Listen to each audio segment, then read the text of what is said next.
Bonjour et bienvenue dans ce nouveau numéro de l'école du jardin. Si comme moi, vous avez toujours eu envie d'avoir un bassin plein de poissons et de jolies plantes au fond de votre jardin, je vous propose de rencontrer Pascal avec qui on va suivre toutes les étapes de cet aménagement.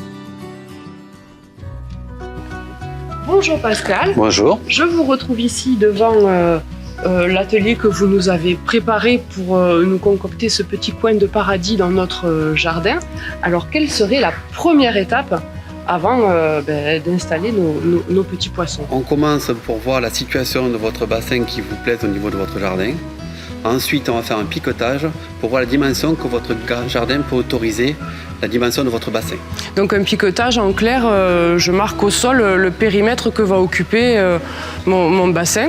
Tout à fait. Pour vérifier que j'ai la place. Voilà. Et pour vérifier peut-être d'autres éléments par rapport aux arbres. Voilà. Ou... On évite aussi de le placer trop proche d'arbres parce que l'inconvénient, vous allez avoir des feuilles qui vont tomber dans votre bassin et vous allez avoir une obstruction du filtre quand vous l'avez mis en place.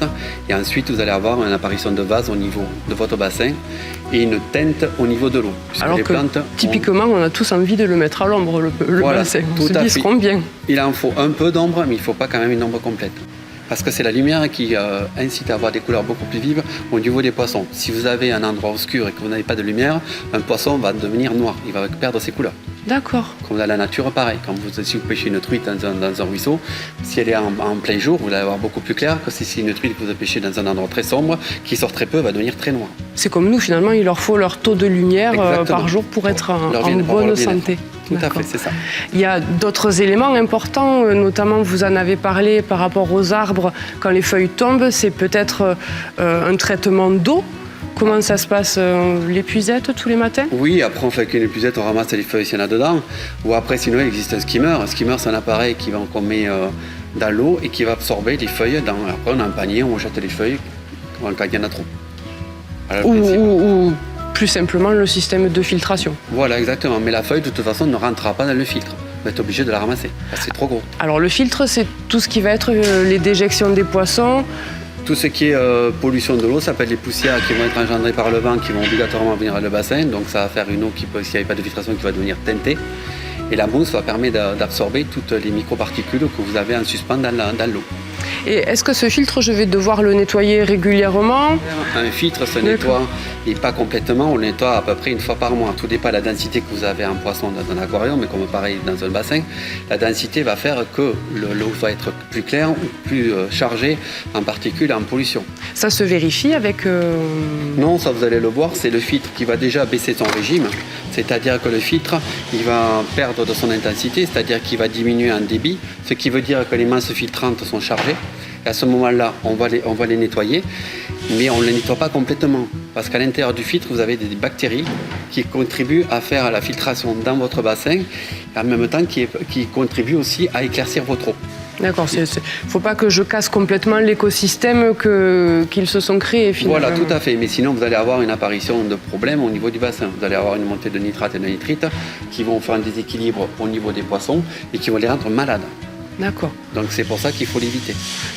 Pas nettoyer trop souvent non plus. Alors. Voilà, quand on fait ça, on remet des bactéries dans le bassin de façon à pallier ce problème qui pourrait arriver. D'accord, je comprends. Très bien. Donc on a choisi donc une coque en fonction de l'emplacement, de l'espace que nous avons dans notre jardin. Tout à fait. On lui a adapté un système de filtration en fonction du litrage. Mmh. Donc ça y est, maintenant on va pouvoir choisir nos petits poissons. Tout à fait. Vu que c'est des petits bassins, on va éviter de mettre des carpocoïs parce qu'une carpocoï, il faut savoir, la densité, c'est un poisson pour 1000 litres. Donc là, par exemple, cette... 500 litres. Ah oui. C'est une capacité de 500 litres. Ah oui. Donc on va se contenter de mettre soit du poisson rouge, soit du chubuking, soit des poissons jaunes, des carassins, mais on évite de mettre des gros poissons. Parce que le poisson va végéter et à un moment donné, il va mourir parce qu'il n'a pas assez de place pour se développer.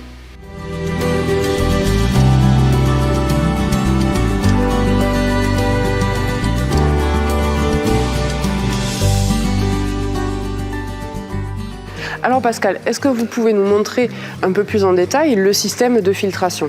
Le système de filtration se compose d'un filtre avec un jet d'eau qu'on peut changer comme on veut. On peut avoir soit le système de cloche, soit le système de jet d'eau avec plusieurs sorties qui va vous faire comme une fleur de lys dessus. Ah oui, une petite fontaine. Exactement.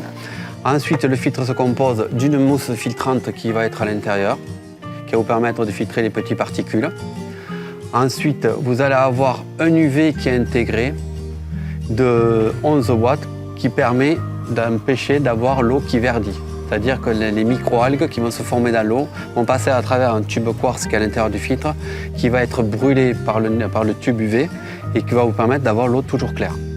Le filtre, quand vous le mettez, doit tourner 24 heures sur 24, jour et nuit. Après, on peut l'arrêter si on veut sur l'hiver, puisque les températures vont baisser et vous avez l'eau qui ne va pas se troubler ni avoir de particules vertes qui vont être dans l'eau, puisque la température ne favorise pas la formation des algues. C'est à partir de combien de degrés finalement que l'eau commence un peu à tourner? Dès qu'on est en dessous à peu près de 15 degrés, vous allez avoir l'eau qui va être claire. Donc finalement, Pascal, ces systèmes de filtration, ça permet aussi d'empêcher que l'eau stagne et la prolifération de moustiques.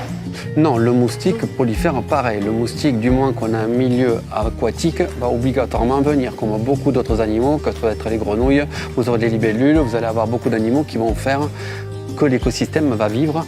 Et en même temps, vous allez avoir beaucoup d'animaux dans le jardin qui va s'arriver, des oiseaux, tout ce que vous voulez, qui vont se servir pour se baigner, pour boire de l'eau. C'est un microsystème que vous allez avoir dans votre jardin.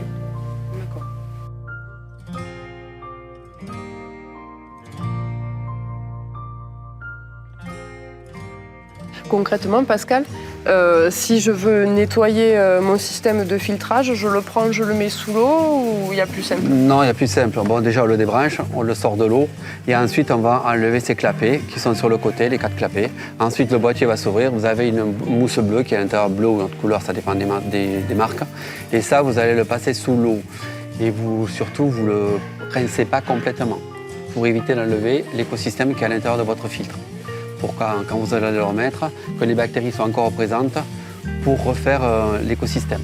Est-ce que cette mousse, on aura besoin de la changer à un moment donné? À un certain temps, à force de nettoyer, vous avez les alvéoles qui vont se froisser, donc elles auront moins de réserve pour garder les saletés à l'intérieur. Ça sera moins spongieux, peut-être? Voilà, c'est-à-dire qu'après, ça va passer sur les travers et l'eau va ressortir sale au niveau d'être propre au niveau de votre bassin.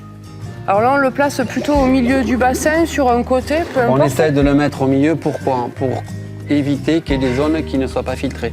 Si vous le mettez d'un côté, vous risquez d'avoir des zones qui ne sont pas filtrées. Donc c'est pour ça qu'on le met au milieu. Alors ça dépend si on a envie d'entendre le bruit de l'eau tous les jours ou pas. Voilà, si on ne veut pas entendre le bruit de l'eau, on peut enlever carrément le jet et vous avez la filtration qui va se faire sous l'eau. Après, on peut avoir d'autres systèmes de jet qui peuvent être lisse, qui peuvent être d'autres systèmes qu'on peut avoir, qui sont fournis toujours avec les filtres. Ça, suivant le goût des personnes, on va avoir une cloche ou un autre système. Il faut savoir que la cloche, ce qui est intéressant, c'est quand vous êtes dans des endroits où c'est que vous avez beaucoup de vent, ça vous évite de prendre l'eau du bassin et de la déverser en dehors du bassin et de tarir un bassin. Ça serait dommage. Donc oui, après les poissons, ils font un peu la tête. Et les poissons, eux, ça leur est égal qu'il y ait une petite cascade ou pas de cascade? L'avantage d'une cascade, c'est que quand l'eau va retomber, ça vous oxygène en plus l'eau. Parce qu'elle fait des remous à l'extérieur et ça vous fait par exemple prendre de l'air en dehors de l'eau pour oxygéner sous l'eau. Ça donne un mouvement supplémentaire au bassin. Alors Pascal, le grand moment est venu de libérer nos poissons.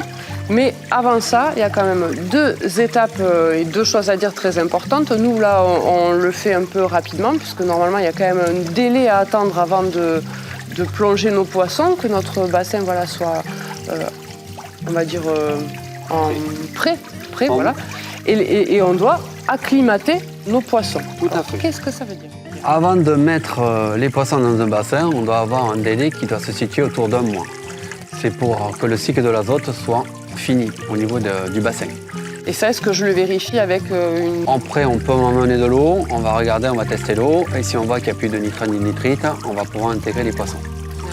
Quand on fait l'intégration des poissons, il faut faire une acclimatation.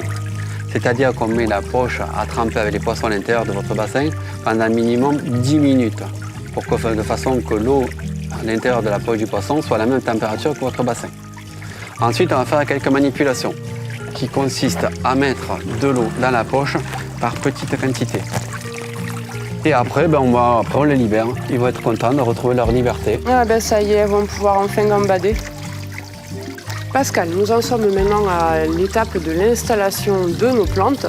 Comment va-t-on procéder? Est-ce qu'on va mettre de la terre directement dans les petites rainures prévues à cet effet? Non, on ne va pas en mettre. Pourquoi? Parce que là, vous allez avoir l'eau qui va arriver jusque-là, donc la terre va polluer votre bassin, c'est-à-dire que vous n'aurez jamais l'eau claire.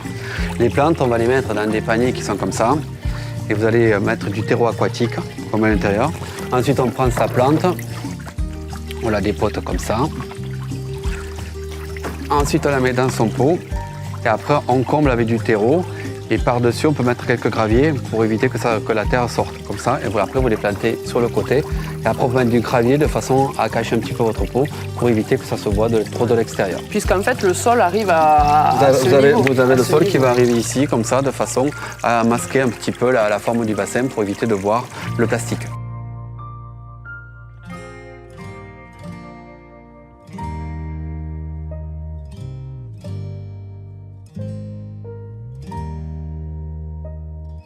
C'est vrai que sur d'autres formes de coques un peu plus grandes, il y a des paliers directement, d'autres espaces prévus pour les plantes à l'intérieur pour nous permettre vraiment de pouvoir décorer. Tout à fait, vous allez avoir des paliers plus importants, on peut mettre des plantes qui vont être plus sous l'eau, d'autres moins, et en même temps vous allez avoir la possibilité de mettre des nénuphars qui ont besoin quand même de pas mal d'espace pour pouvoir pousser.